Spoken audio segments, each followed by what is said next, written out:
Real quick, I wanted to give a list of the advantages and disadvantages of being sober. And when you hear the disadvantages, you'll be scared shitless if you were in my shoes. But I am sober today, so what are the advantages? Well, I get a lot of blood work and I get a lot of urine work done. So I'm able to do that. If you're an active user, like somebody using heroin or whatever else, you can't take drug tests. Now, I go into the hospital so often that I would be getting drug tests and failing all the time. I don't have to worry about failing for opiates or anything anymore. I mean, if the doctors give me something, maybe, like I think it was 3 years ago, I was taking a regular dose of cough medicine with Tylenol, and that popped for something, but it was PCP, what I've never taken in my life. That is a very common occurrence too. If you ever take cough medicine for 2 or 3 days, or even one day, and you go in the emergency room, sometimes, not all the time, it'll pop for PCP. And it's just something I've realized over all these years, because I used to be a cough medicine addict in my teenage years. That's how I know it. But I don't really have much emergency rooms at the same time as flu type symptoms. Usually it's the other way around. Usually you go to the emergency room, then you take the Tylenol or cough medicine. And that's one thing I hate too, because even the one with Tylenol, because I said, okay, if I take the one with Tylenol, then I don't have to be worried because they're not strong. They're like 15 milligrams of dextromorphin and 300 of Tylenol. You can't get high off that. You would shut down your liver, so you know you can't get high off that. So if that's the one I bought instead of the gel capsules or the stuff you can get high off of. And I figured if I take that one, I'll be fine. But I noticed that my prostate was still giving me issues, even at a regular 15 milligram dose. So I didn't really take it for much more than a day or two. My flu like symptoms got worse. They had me working like 60 hours. I was having seizures on the side of the road. I had infections in my mouth. I needed surgery to remove my teeth. So I figured the Tylenol and that would reduce the fever. It didn't. So I went to the emergency room afterwards. That's one good thing about being sober is you never have to worry about drug tests. When I went in there, I wasn't worried at all because I wasn't doing anything I wasn't supposed to. I kind of laughed too when they said, "Hey, why did you pop for PCP?" What? What do you mean?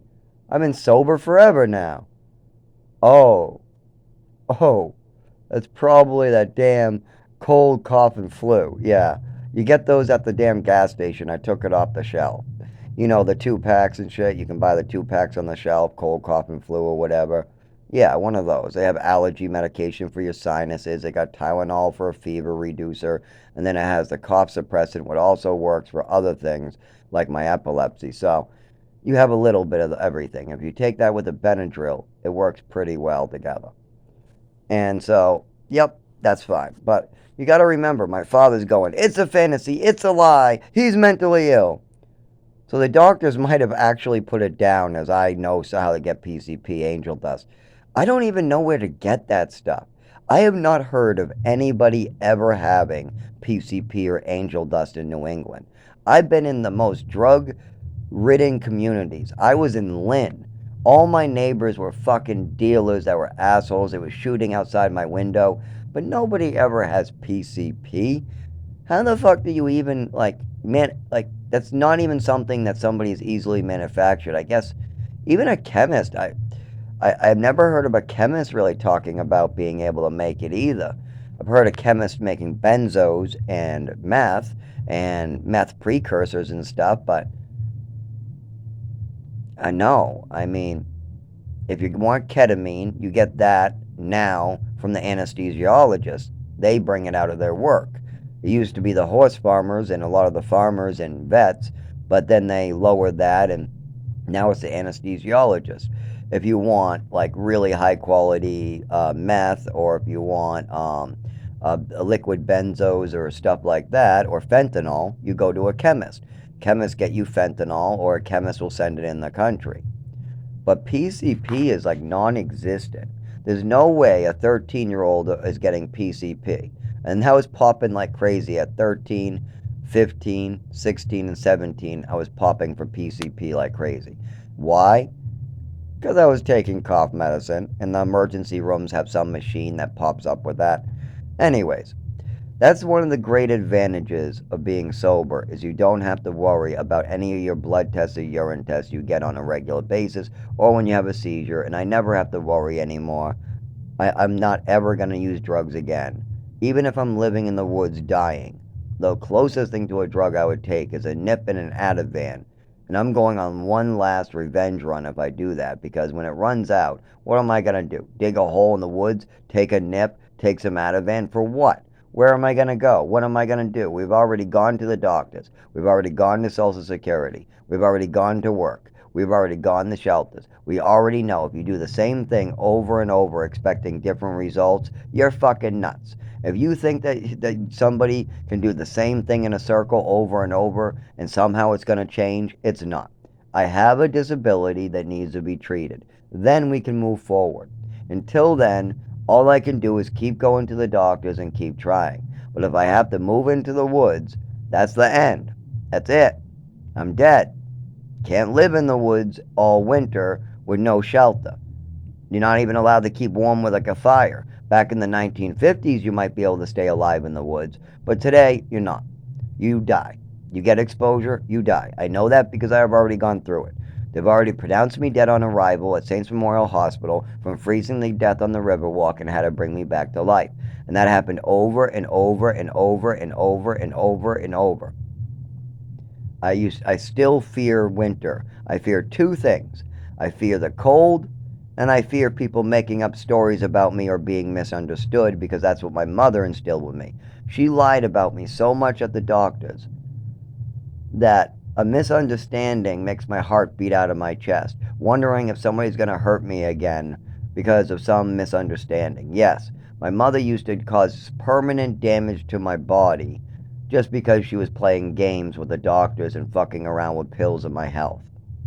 Okay, so what are some of the negatives to being sober?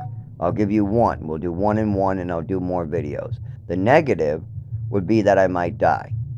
If I can't treat my condition with epilepsy medication like benzos, like if I can't make myself walk, because at times I'll be having seizures in the middle of the woods, my legs won't work, I'll be freezing to death, I'll need to stay moving or I'll die, but I can't move, I can't keep on moving unless I take an Ativan. Then I can stay moving, or I can replace Ativan with alcohol some of the time, but my stomach can't handle alcohol ever again. I did that up while living in the woods last time. I'm never doing that again. If I'm drinking, I'm dying. That's it. My stomach will not handle it, and I don't think that my body can handle it after all these years of no drinking. I mean, the last time I had a drink was like 3, 4 years ago, and it was beer at some cookout or something. I mean, that's what I was at. I was just drinking 3 beers a day at max. That was my max. Drink the 3 beers, let it come down, take a Benadryl, go to bed, something like that. So I just don't think I could do that. And opiates numb the whole body, but that's too expensive. And the way I got opiates in the past is either from people who were giving it to me or for free. I never gave money for opiates. It just wasn't my thing. I had other ways to kind of deal with it, and I never want to ever have to do that again now that we know what's wrong with me. I don't need to. I just need people to do their jobs, and I need people to be good people. I need my family not to try to kill me. That's it. Please don't murder me, family, please. And then they go around trying to murder me. Yep. They'll make statements to my workers and to my doctors that will result in my death. I tell them that I have epilepsy and I'm going to need epilepsy medication, and they need a diagnosis with all this stuff I'm telling you about and how my mother had all these symptoms, and instead they do the opposite and double down on killing me. They do absolutely what I say will hurt me. I say, do this and I get better. And then they do something else that will cause me death and suffering. So now I'm suffering. Now I can't go back to work. Even if my work will allow me back, they love me there. But if I am falling down, if I am not able to stretch to get cigarettes, if I'm not able to walk around, no, they're not. They're not going to have me having seizures in the parking lot in the middle of my shift. They're not going to have me lock up with no speech in the middle of my shift. And we already know that's happening here. I just went out to